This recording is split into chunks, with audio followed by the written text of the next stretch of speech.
1 Samuel capítulo 18.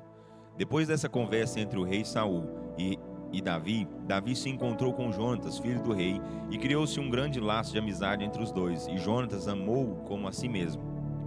Desde aquele dia o rei Saul quis que Davi ficasse em Jerusalém, e não deixou que ele voltasse para a casa do seu pai.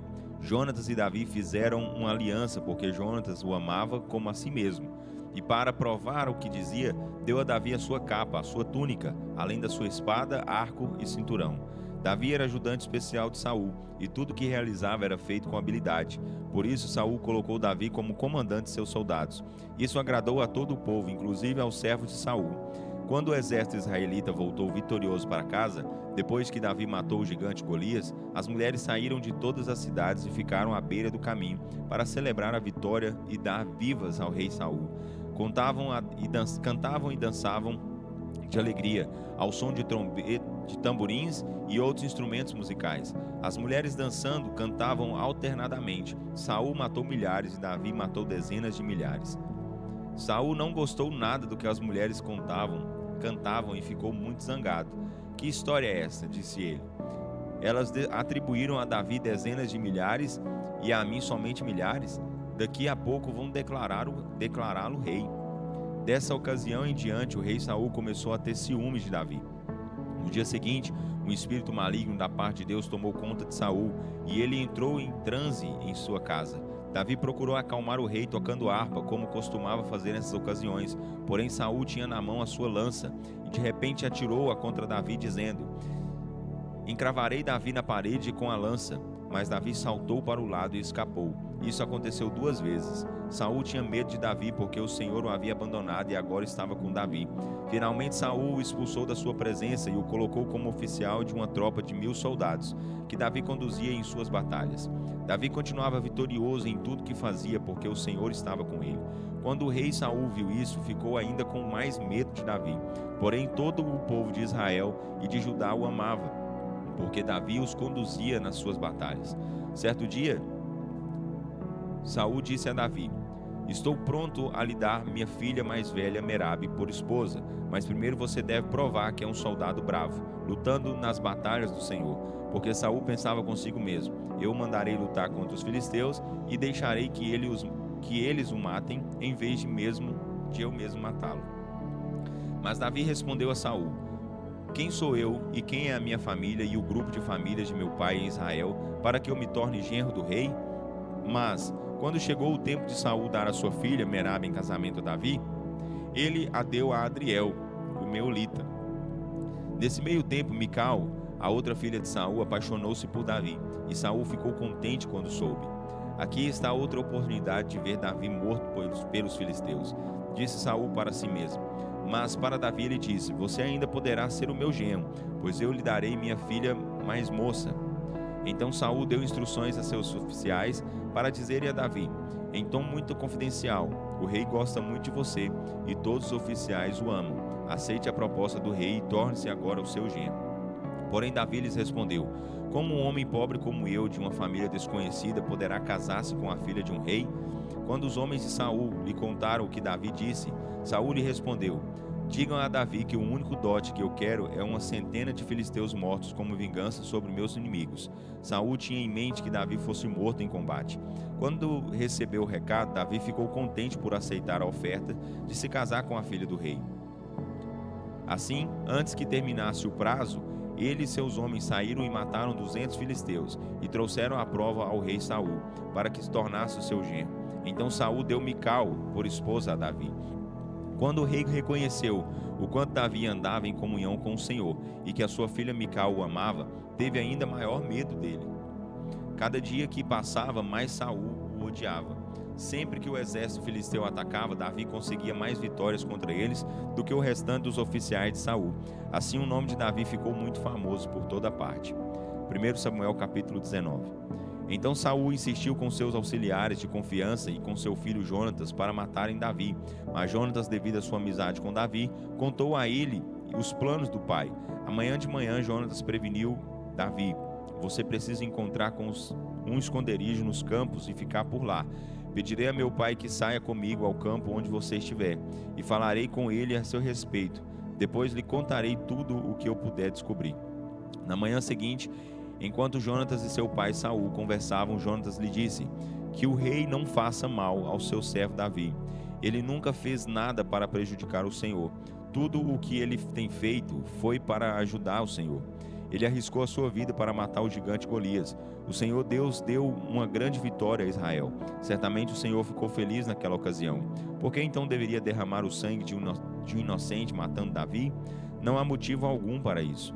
Então Saul concordou e jurou: tão certo como o Senhor vive, Davi não será morto. Depois Jonatas chamou Davi e lhe contou o que tinha acontecido. Então ele levou Davi até Saul, e Davi voltou a servir a Saul como antes. Pouco tempo depois iniciou-se outra guerra, e Davi levou seus soldados para lutar contra os filisteus.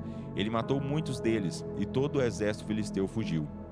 Porém, um dia Saul estava sentado em sua casa, quando repentinamente um espírito maligno da parte do Senhor apoderou-se de Saul, estando com a sua lança na mão enquanto Davi tocava sua harpa. Saul atirou-a contra Davi, tentando encravá-lo na parede. Mas Davi desviou-se diante de Saul, e a lança foi fincada na parede. Então Davi conseguiu fugir. Naquela mesma noite, Saul mandou soldados para vigiarem a casa de Davi e matá-lo quando ele saísse pela manhã. Mas Mical, a mulher de Davi, o avisou dizendo: se você não fugir essa noite pela manhã, você vai estar morto. Então ela ajudou Davi a descer por uma janela, e de lá ele correu e escapou. Depois Mical pegou a imagem do lar e a colocou na cama, cobriu-a com cobertores e colocou um travesseiro de pele de cabra na cabeceira da cama.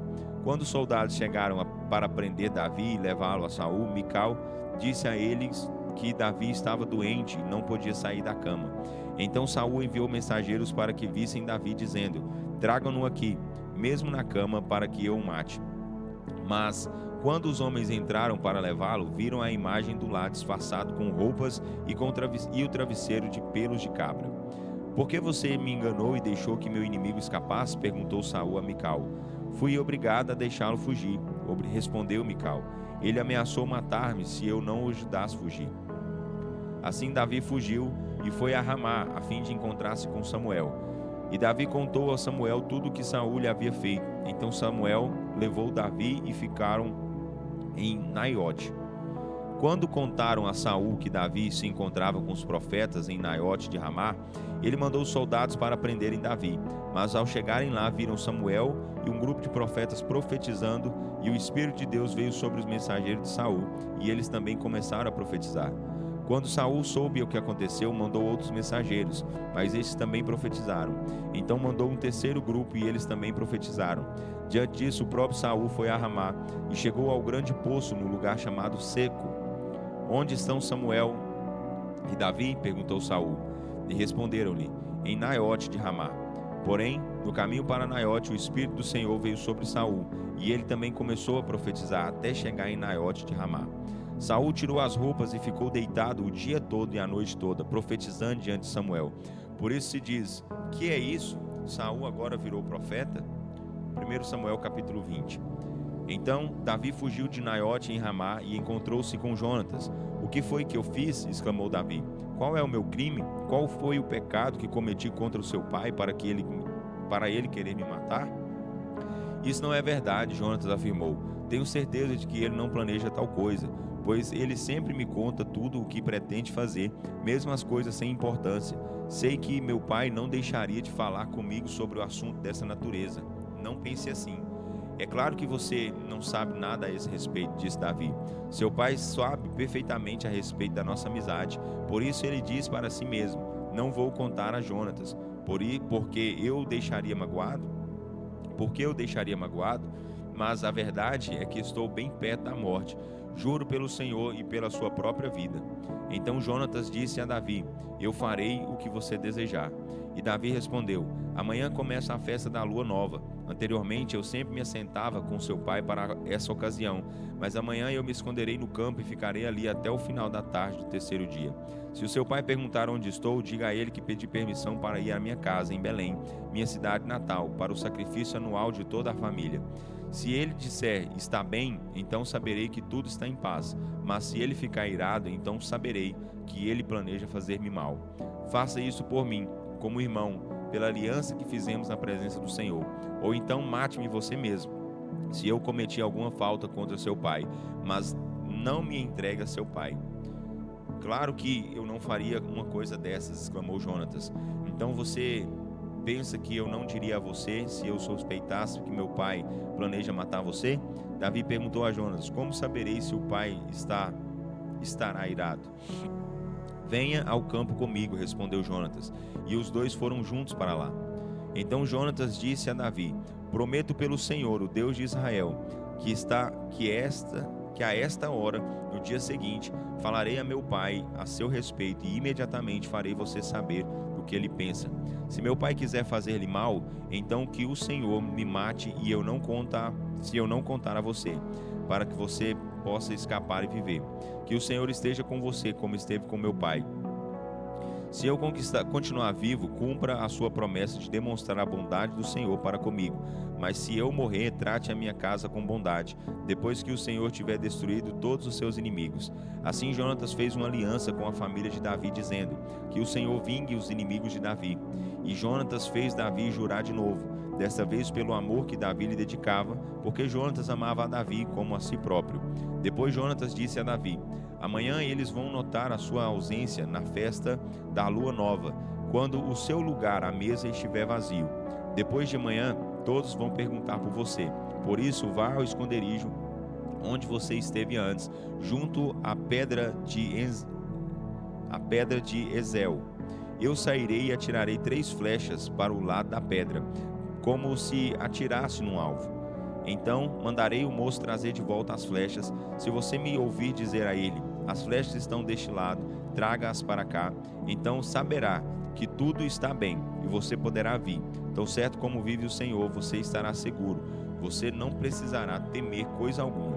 Mas se eu disser a ele: 'Vá mais para frente, as flechas estão adiante de você,' isso significará que você deverá partir imediatamente, pois o Senhor o manda ir. O Senhor é testemunha do acordo que fizemos um ao outro diante dele para sempre." Davi saiu dali e foi esconder-se no campo. Quando começou a festa da lua nova, o rei assentou-se à mesa para comer. Ele ocupou o seu lugar de costume, encostado à parede. Jonatas assentou-se defronte dele e Abner estava sentado ao lado de Saul, mas o lugar de Davi estava vazio.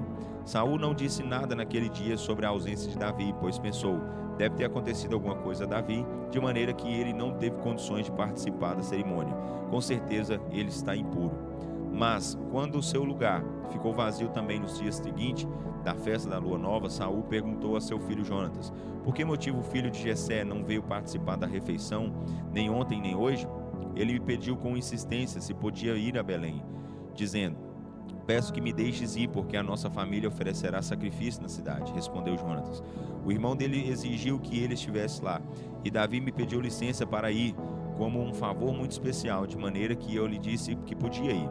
Por isso, ele não veio à mesa com o rei.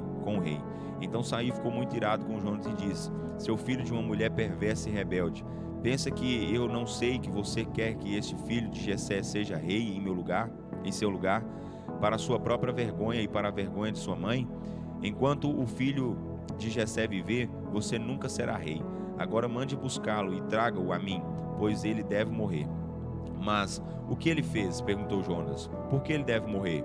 Então Saul atirou sua lança contra Jonatas com a intenção de matá-lo. Assim Jonatas reconheceu que seu pai estava realmente falando sério quando disse que Davi deveria morrer. Jonatas saiu da mesa muito irado e durante aquele dia não quis comer nada, pois ficou muito triste com a atitude vergonhosa de seu pai para com Davi. Na manhã seguinte, conforme estava combinado, Jonatas foi ao campo e levou um rapaz consigo para apanhar as flechas. Ele disse ao rapaz: vá correndo buscar as flechas quando eu as atirar. Então o rapaz correu e Jonatas atirou uma flecha para além dele. Quando o rapaz chegou ao lugar onde a flecha tinha caído, Jonatas gritou: a flecha está adiante de você. Depressa, corra, não pare. O rapaz, com toda a rapidez, ajuntou a flecha e voltou ao seu senhor. Naturalmente, o rapaz não entendia o que Jonatas pretendia dizer. Só Jonatas e Davi sabiam do que tinham combinado. Então Jonatas entregou o seu arco e flechas ao rapaz e disse: vá, leve-as de volta para a cidade.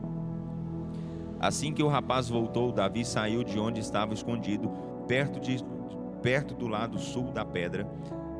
E ele inclinou-se 3 vezes diante de Jonatas, com o rosto em terra. Então se abraçaram e choraram muito. Davi não parava de chorar. Por fim, Jonatas disse a Davi: vá em paz, pois temos jurado um ao outro, em nome do Senhor, dizendo: seja o Senhor testemunha entre mim e você, entre minha descendência e sua descendência para sempre. Assim, eles se separaram. Davi tomou outro rumo e Jonatas voltou à cidade.